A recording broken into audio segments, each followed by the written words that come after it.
Hello, friends, and not yet friends. Welcome back to Mary's Test Kitchen, where the time has come for vegan croissants. Yes, I did have the audacity to take the classic French pastry of perfection, le croissant, full of dairy butter, and transformed it for our nefarious plant-based purposes. All because you devilishly requested it and upvoted it. Except, not nefarious and not so much transformed because they look and taste about the same as fresh baked from the bakery, maybe even better for the love you put into them. Perfect for brunch or tea time with your family and friends, just plant-based instead of cow-based. I know though, it's a bit intimidating. Fancy French bacon, but you don't have to be super perfect in your technique to make something stunning and delectable. Of course, there are things you can do to make the whole process as painless and foolproof as possible, even for a beginner baker, which I will explain along the way. Whether you want to make classic plain buttery vegan croissants, vegan cheese croissants, vegan pain au chocolat, or fill them with rich, creamy hazelnut spread, I've got you covered today, with the help of today's sponsor, Thrive Market, the online marketplace on a mission to make healthy living easy and affordable. If you're not familiar with them already, they're a membership site for premium, natural, and organic foods and other healthy living products that you'll get 25 to 50% off on versus traditional retail prices. It's especially convenient when you're looking for just vegan products or organic or fair trade or whatever's important to you. Plus, they ship straight to your door in the USA using eco-friendly, recycled, and recyclable packaging. They're pretty neat, so if you haven't already, click the link in the description to get a free 30-day trial membership so you can test them out and see if it's right for you. Plus, you'll get 25% off your first purchase. That's on top of those already discounted prices. There is more to love, and I could go on, but we've got croissants to make. It's a multi-day process, taking 2 or 3 days and some fridge space. We're going to make the dough and the square of butter on the first day, then wrap the vegan butter in dough, roll it out, and fold up 3 different times on the second day. And finally, on the third day, we roll it out once more, shape the croissants, and bake them. So for brunch on Sunday, start the dough on Friday evening, or even a couple days earlier is fine. For the timing and notes for adjustments, along with the full printable recipe, check the blog post on marystestkitchen.com, linked in the description. Then you can use that to put the timing in your calendar and you won't have to remember a thing. Otherwise, the steps themselves are not actually much effort. Starting with the flour. Measure out 500 grams. Should be 4 cups and 3 tablespoons, but use a kitchen scale that can measure to the gram to be accurate. I know I said that you don't have to be super perfect, and the fluff, scoop, and level method can get you close, but it really is just easier with a scale, and they're so affordable these days. Because too much flour will yield a stiff dough, which is hard to work with, and too little flour will make your dough too wet and sticky. You want it to be just right, or pretty close. I like it right to the gram. Then for a bit of sweetness, add sugar. Not too much, like I accidentally just poured in about double the amount.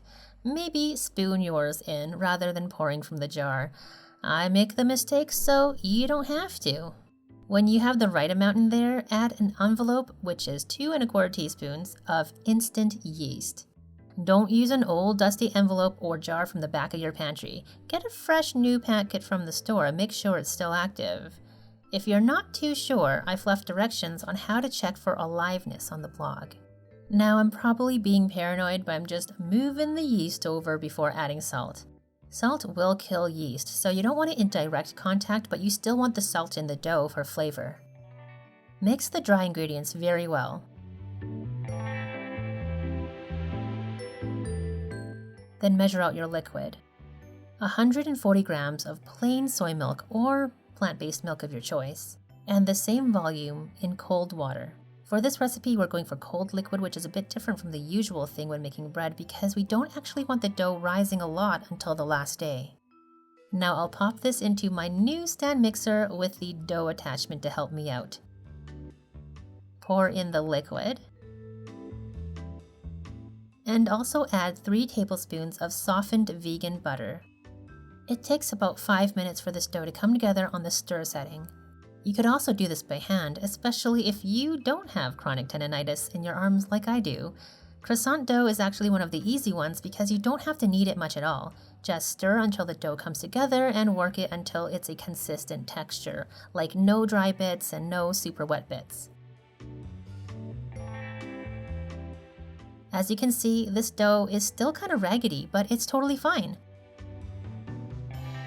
Fold it over on itself a few times so you can make a dough ball.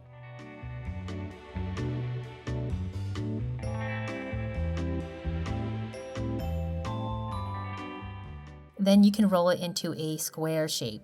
I'm rolling it out into a 10¼ by 10¼ inch square. It doesn't have to be exact at this point, but that'll make tomorrow easier. Or you could do this stage tomorrow, it doesn't matter.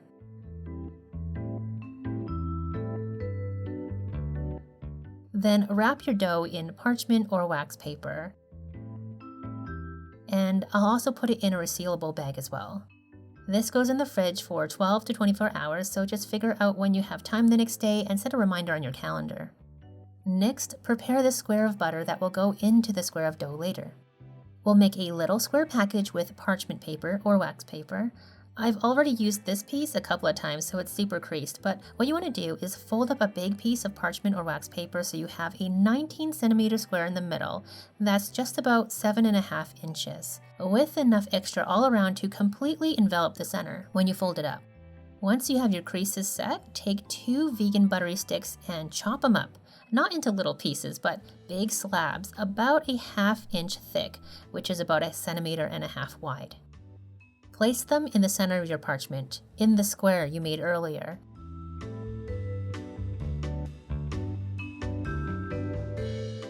And just fold over the edges.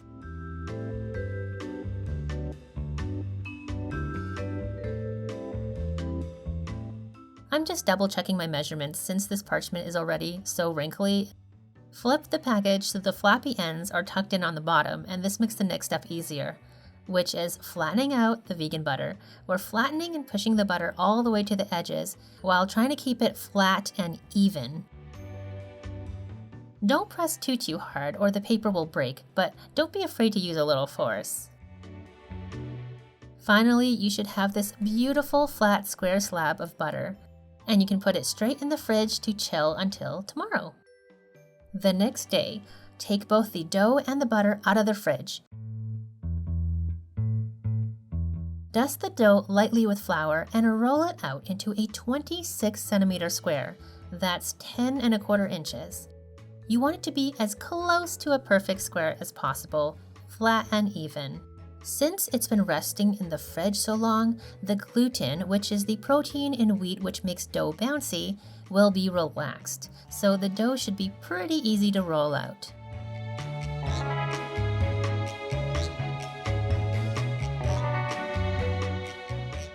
Finally, unwrap your vegan butter square and place it with the angles pointed to the halfway points of each edge of the dough.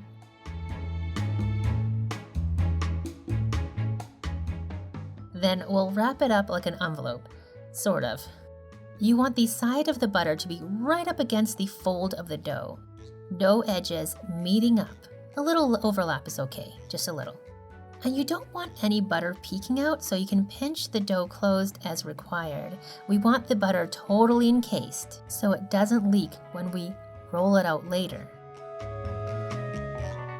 Now you can actually roll it out for the first folding right now, but my tendonitis was acting up, so I put the dough back in the parchment, the one that was covering the dough before, not the buttery one, and then into plastic to go back in the fridge.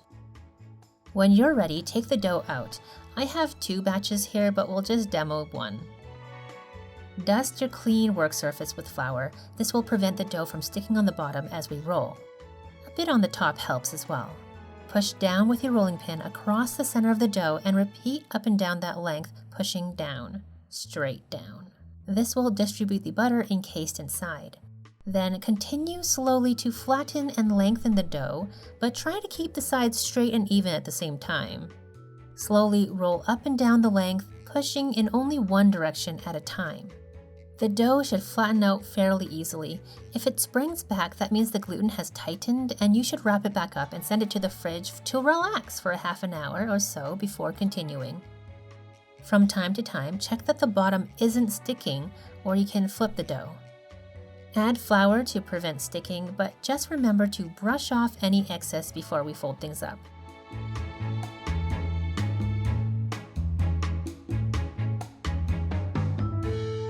You can pat the sides in if they're getting a bit wild and too wide. We're going for about 60 centimeters or 24 inches long, keeping it about 20 centimeters or 8 inches wide. When it's long enough, fold the bottom up about 2/3 up. Then bring the top down to meet the opposite edge. Now we have 2 layers of butter in there. Nudge the edges closer without pulling or pressing too much. We don't want to create weak spots, which will tear the dough and reveal the butter inside, so go slowly and carefully. Then fold the top down again, this time all the way to the new bottom edge, just in half like a book. Now there are 4 layers of butter. Time to wrap things up again so this dough can relax and the butter can chill in the fridge for at least a half an hour. If you have things to do, your life is busy, you can actually get back to it anytime, even up to an entire day later. When you're ready, it's time for turn 2. We're going to repeat the same thing. So with the short side of the dough placed in front of you, flatten the block like before.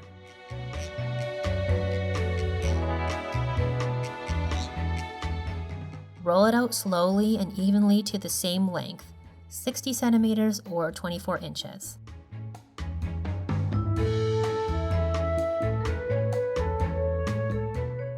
Add flour so the dough glides across the work surface. We really don't want it to stick. You might be wondering why we don't fold right to the middle. Well, you can, but I like doing it this way because it prevents a dent in the evenness of the dough. One last fold, and there are 16 layers of butter in there. As you can see here, I did have some sticking and the dough was a little uneven in places, so we have just a little butter peeking. I'll cover it up with a little flour. In a perfect world with perfect technique, we wouldn't see that, but it's not such a huge deal if it's just a little. Wrap it up to chill, and again you can wait at least 30 minutes up to a whole day. Up to your schedule. This is your life and there are no rules. Finally, it's the last turn. By now, you'll know the drill. Squish it flat, then roll it out. Pat the sides so they're even and straight. Try to get the dough to be evenly flat as well, and fold up.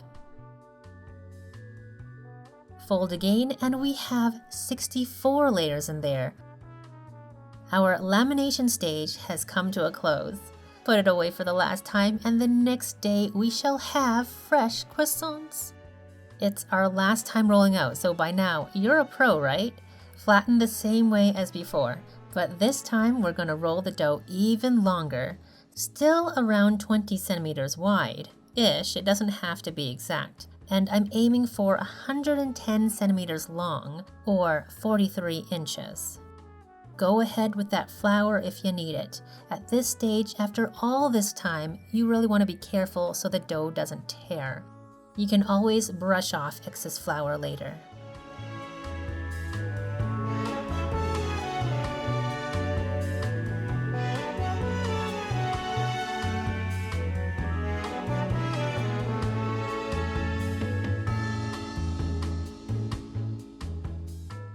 Finally, we have our super long sheet of finished croissant dough. Time to cut. We'll make triangles which will roll up into the classic croissant shape. I'm trimming this raggedy edge so it's just easier to measure.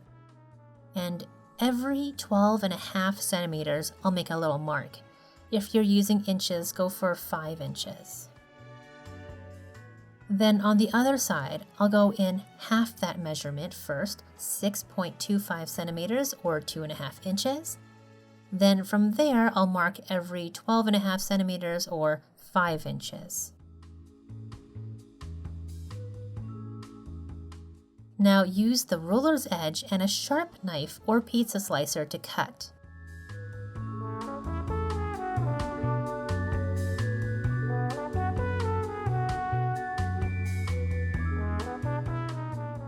One batch can make 12 good-sized croissants, but at the end, I actually want to make a couple of rectangles instead of triangles. So here I'll cut this edge and make a rectangle. And in half.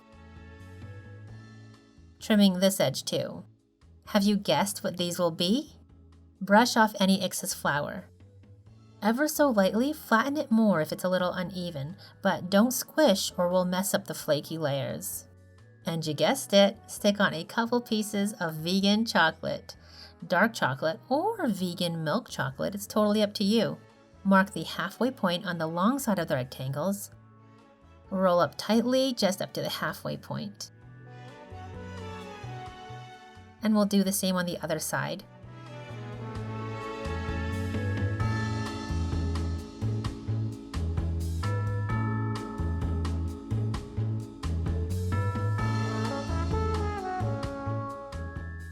How cute! This makes me so happy. They will get even cuter, just you wait.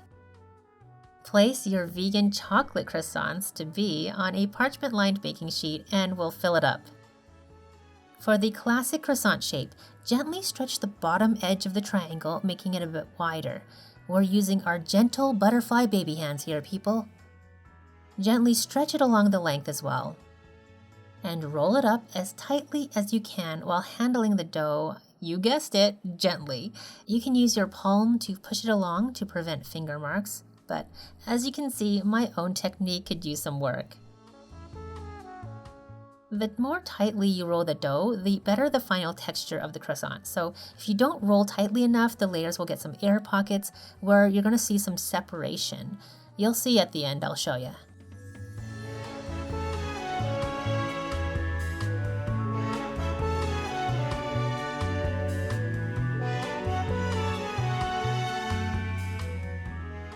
Make sure the tip of the tail ends up on the bottom so it stays tucked during baking. That's 2 classic croissants, or good enough anyways. Next, I want to make the hazelnut chocolate croissants with this vegan hazelnut spread. It's like Nutella, but it seems richer from what I can remember of Nutella, and I think this stuff is even better. It's dangerously delicious. After stretching the dough out, add a heaping teaspoon near the base of the triangle.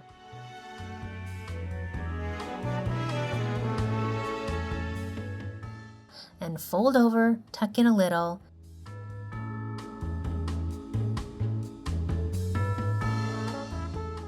Then roll even more gently.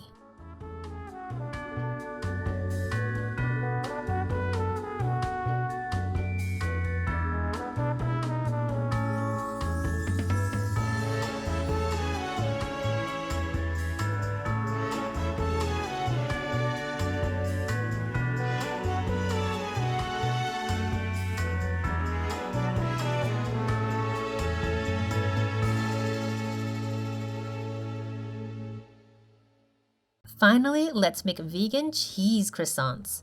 Same stretching technique. Add the vegan cheese of your choice. You could use shreds or slices cut to size. I'm also adding some Thrive Market brand vegan Parmesan. I really like it. It's really good for bumping up the intensity of cheesy flavor and of course is great on garlic bread, on pasta, on anything really. I've been using it like crazy. Or alternatively, you could use nutritional yeast. Maybe some truffle salt. I'm kind of obsessed with truffle salt too right now. Be as fancy as you like. I have a few more triangles of croissant dough left, but no more room on this baking sheet. You can totally save leftover dough, so check the notes in the printable recipe for those instructions. We're going to let these croissants to be rise.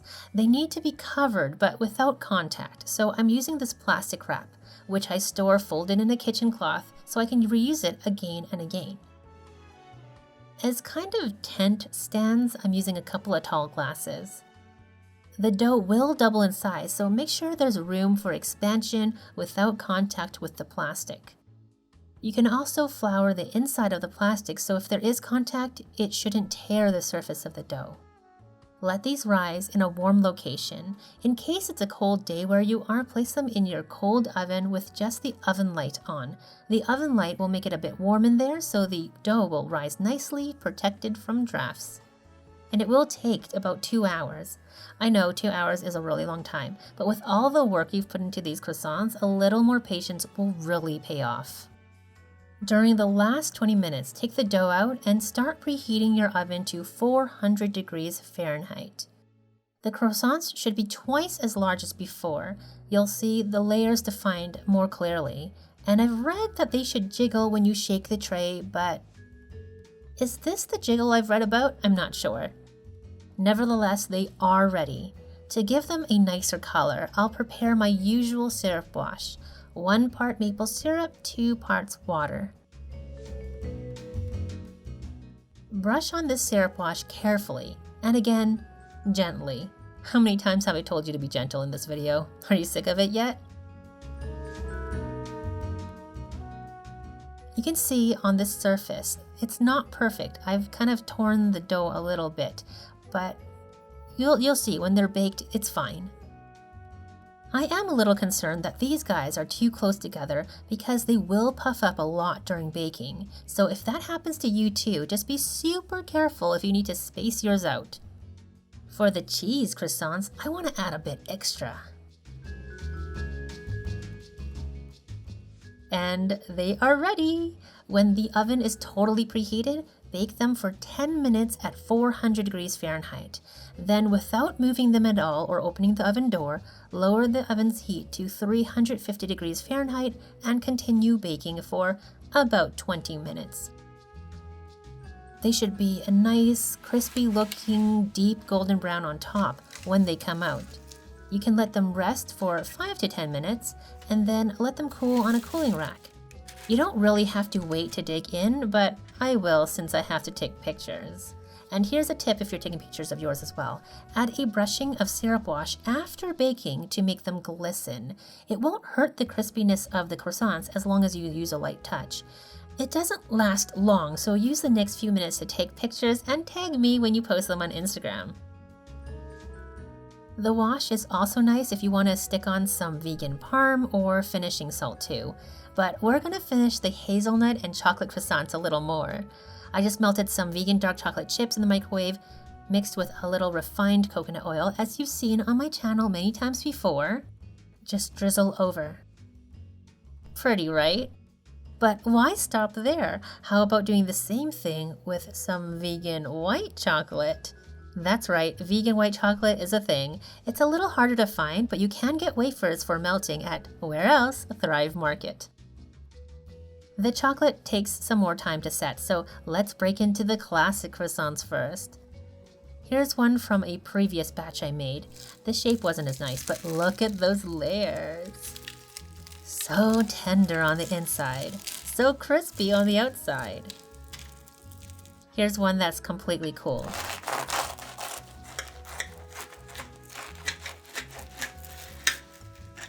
You can see from the space where it wasn't rolled up tight enough. But the outside still looks beautiful, and it tastes super delicious. The dough developed flavor as it proofed in the fridge. Now for the cheese version.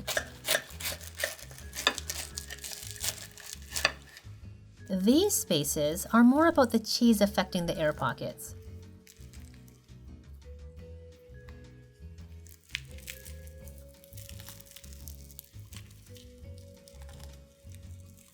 And it tastes so good. Seriously, just as good as the regular cheese croissants I remember having, well, it's been 10 years at least. But if you're feeling like even more cheesy goodness, you can have a dip. This is the definition of decadence. So good. But now for the croissants you've been waiting for, or to be real, the ones I've been waiting for, chocolate. First, hazelnut chocolate.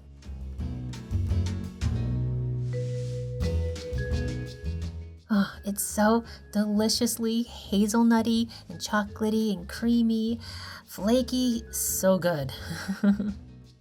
And then this magnificence, pain au chocolat.